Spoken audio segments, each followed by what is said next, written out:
சின்ன முருகைய சிங்கார முருகைய சின்ன சின்ன முருகைய சிங்கார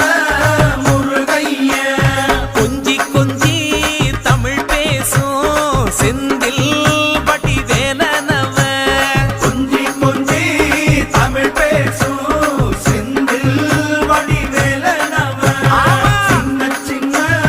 முருகைய சிங்கார முருகைய கொஞ்சி கொஞ்சி தமிழ் பேசும் செந்தில் வடிவேலனவ சுப்பிரமணிய சாமி என்பார், கார்த்திகேயன் என்பார், சுவாமிநாதன் என்பார், முக அமுதன் என்பார், பாலசுப்பிரமணியன் என்பார், கருணாகரன் என்பார், கதிர்காம கந்தன் என்பார், கதிர்வேல சுவாமி என்பார்.